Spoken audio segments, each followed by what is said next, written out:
वरिष्ठ भाजपा नेता और केंद्रीय गृह मंत्री अमित शाह ने कहा, केंद्र सरकार ने बिहार की जनता को आत्मसम्मान के साथ जीने का अवसर दिया। भाजपा की वर्चुअल रैली के विरोध में विपक्षी दलों ने किया प्रदर्शन।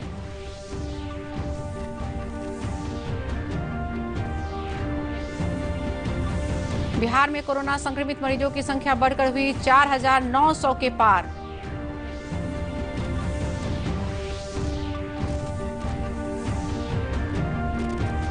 और टिड्डी से बचाव को लेकर उत्तर प्रदेश की सीमा से लगे 10 जिलों में हाई अलर्ट जारी।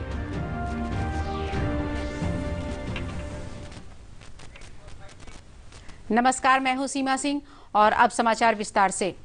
भारतीय जनता पार्टी के वरिष्ठ नेता और केंद्रीय गृह मंत्री अमित शाह ने कहा है कि केंद्र की मोदी सरकार ने कल्याणकारी योजनाओं के माध्यम से बिहार की जनता को आत्मसम्मान के साथ जीने का अवसर दिया है।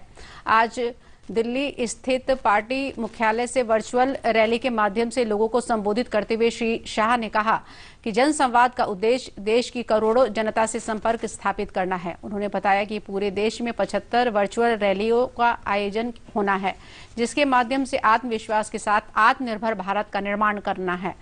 आइए चलते हैं भाजपा मुख्यालय, जहां गृह मंत्री अमित शाह वर्चुअल रैली को संबोधित कर रहे हैं।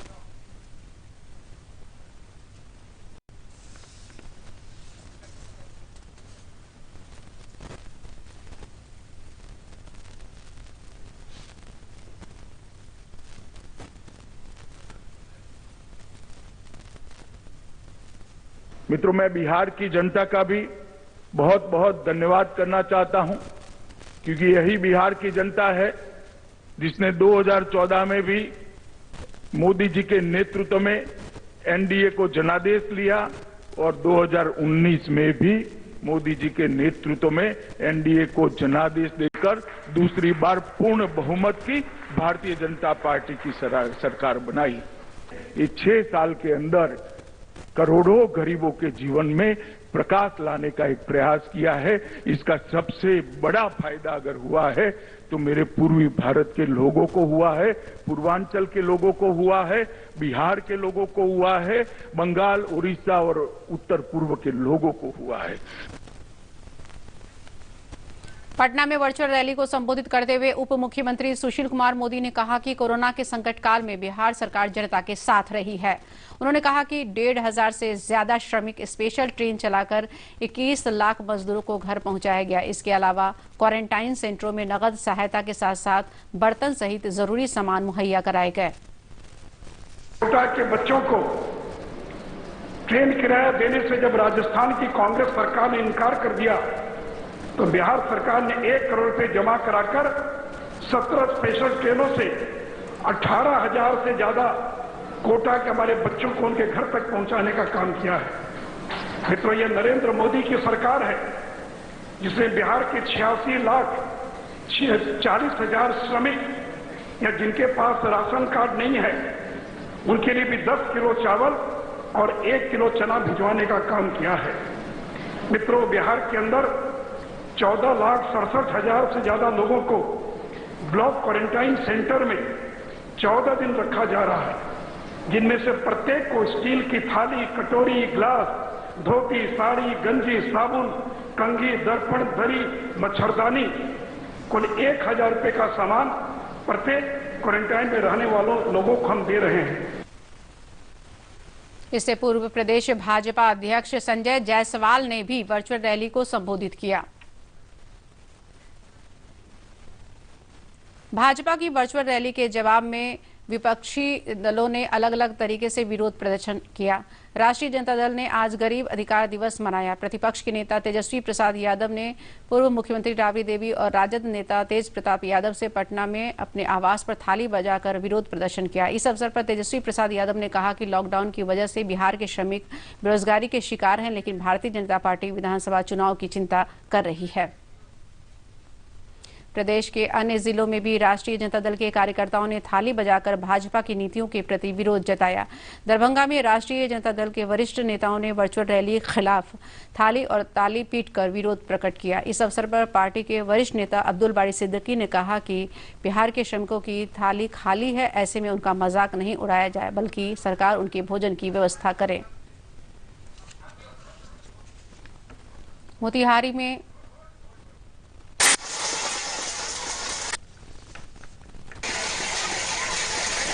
और आज हम लोग थाली नीतीश कुमार खाली कर दिए हैं, इसीलिए हम लोग आज थाली बजाकर उस थाली में भरने का काम करेंगे।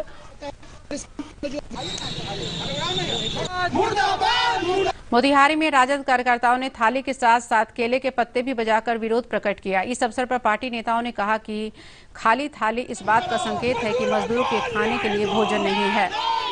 इसलिए बिहार प्रदेश युवा कांग्रेस ने भी काले गुब्बारे उड़ाकर भाजपा की वर्चुअल रैली का विरोध किया। पटना में संवाददाताओं से बातचीत करते हुए यूथ कांग्रेस के प्रदेश अध्यक्ष गुंजन पटेल ने कहा कि भाजपा की गलत नीतियों की वजह से बिहार के श्रमिकों को काफी कठिनाइयों का सामना करना पड़ रहा है। इसके लिए पार्टी को जनता से माफी मांगनी चाहिए। वाम दलों ने भी वर्चुअल रैली के खिलाफ धिक्कार दिवस मनाया। पटना में इस अवसर पर एक धरना कार्यक्रम के दौरान वाम नेताओं ने कहा कि कोरोना को लेकर अपनाई गई नीति की वजह से देश में अराजकता की स्थिति उत्पन्न हो गई है। वाम नेताओं ने केंद्र सरकार से इनकम टैक्स के दायरे से बाहर सभी परिवारों को 7,500 रुपये मासिक सहायता राशि 6 महीने तक देने की मांग की। धरना के दौरान सीपीआई एम के राज्य सचिव मंडल सदस्य अरुण कुमार, सीपीआई के विजय नारायण मिश्र, भाकपा माले के राज्य सचिव कुणाल समेत कई नेता मौजूद थे। बिहार में कोरोना संक्रमितों की संख्या बढ़कर 4,972 हो गई है। पिछले 24 घंटों में कोरोना के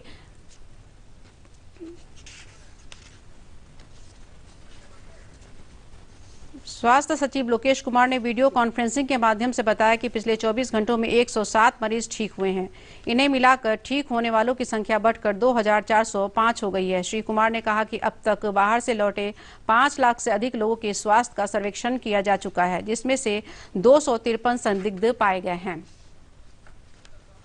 उनके स्वास्थ्य की लगातार स्क्रीनिंग की जा रही है और अब तक हम लोग ऐसे 5,35,000 व्यक्तियों का सर्वेक्षण कर चुके हैं। इनमें से 253 व्यक्ति ऐसे मिले हैं जिनमें कोविड-19 जैसे लक्षण अर्थात सांस में तकलीफ, खांसी अथवा बुखार की शिकायत है।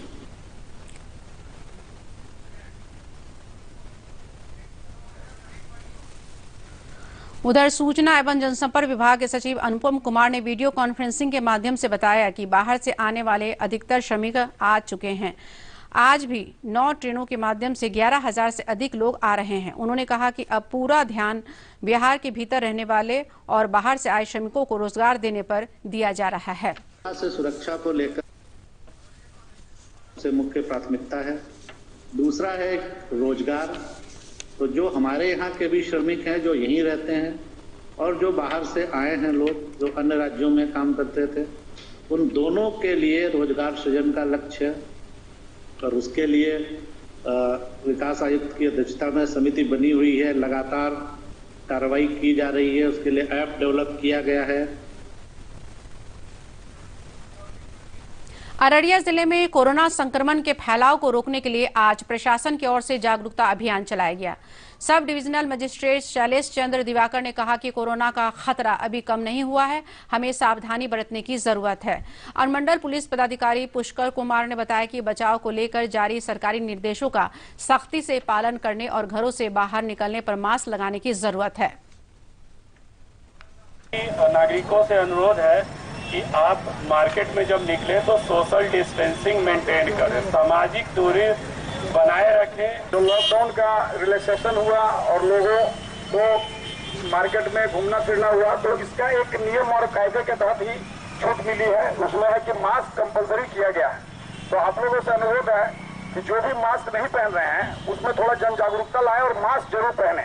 फिर पुलिस द्वारा जो है जिले के प्रभारी आपदा पदाधिकारी शंभू कुमार ने कहा कि कोरोना का फैलाव तेजी से हो रहा है, इससे बचने के लिए मास्क लगाने के साथ साथ अन्य एहतियात बरतना जरूरी है। मास्क लगाने के लिए लोगों को प्रेरित करने के लिए, जागरूक करने के लिए हम लोगों ने चांदनी चौक में अररिया में अभी एसडीओ साहब, डीएसपी साहब के साथ एक जागरूकता अभियान चलाया है। इस समाचार बुलेटिन का सजीव प्रसारण YouTube चैनल पर भी किया जा रहा है। इसे आप अपने मोबाइल पर भी देख सकते हैं। इसके लिए लॉग ऑन कीजिए YouTube बिहार DD न्यूज। इसके अलावा आप हमारे Twitter handle @DD news Bihar पर भी नवीनतम समाचार देख सकते हैं। टिड्डी दल के संभावित प्रकोप को देखते हुए कृषि विभाग ने उत्तर प्रदेश की सीमा से लगे 10 जिलों में हाई अलर्ट जारी किया है। कृषि मंत्री प्रेम कुमार ने बताया कि कैमूर, रोहतास, बक्सर, भोजपुर, गया, औरंगाबाद, सारण, सिवान, गोपालगंज और पश्चिमी चंपारण में हाई अलर्ट जारी करते हुए आवश्यक तैयारियां पूरी कर ली गई हैं। इनके लिए एडवाइजरी भी जारी कर दी गई है। इन जिलों के प्रखंडों और पंचायतों में टिड्डी दल से बचाव के लिए जागरूकता अभियान चलाया जा रहा है और किसानों के बीच पर्चे का वितरण कर उन्हें जागरूक किया जा रहा है। टिड्डी दल के आक्रमण से बचने के लिए किसानों को एकजुट होकर ढोल, नगाड़े, टीन के डिब्बे और थालियों को जोर जोर से बजाने को कहा गया है।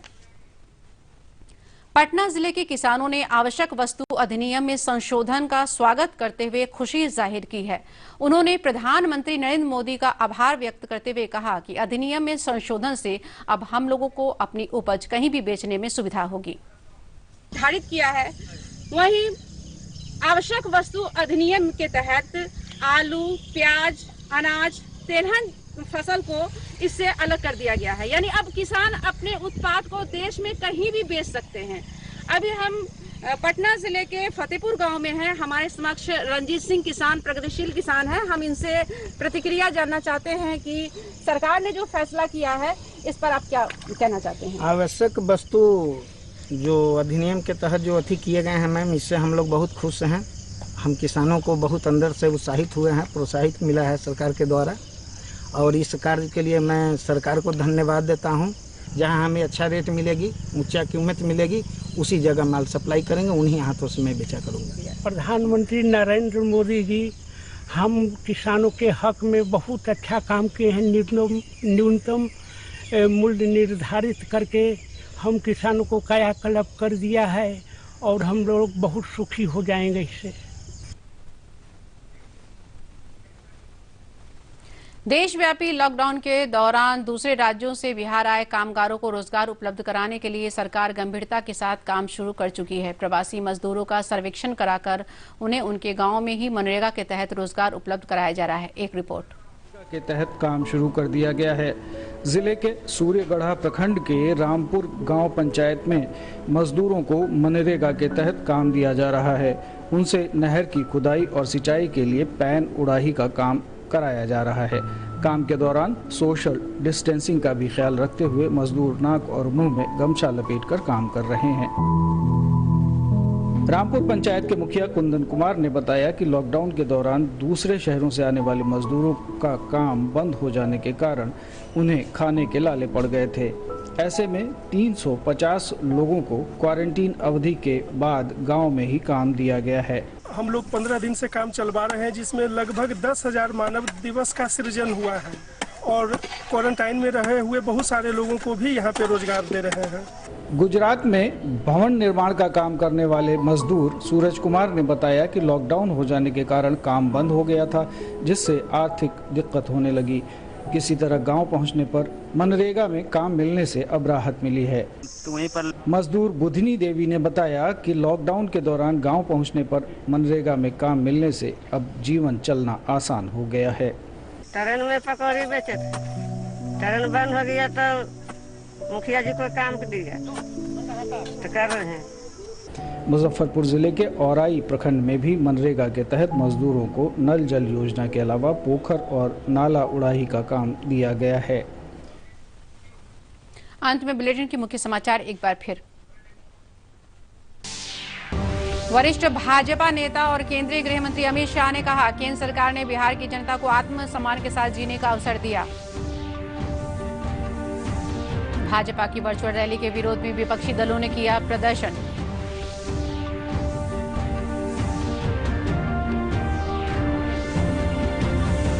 बिहार में कोरोना संक्रमित मरीजों की संख्या बढ़कर हुई 4,900 के पार।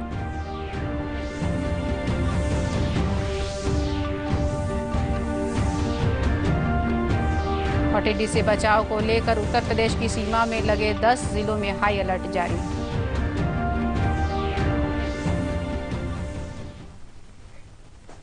ये थे अब तक के समाचार। सरकार और अन्य संगठन इस बात का पूरा प्रयास कर रहे हैं कि कोरोना पर नियंत्रण पाया जाए। आपकी जिम्मेदारी है कि आप घर में रहें, सुरक्षित रहें। नमस्कार।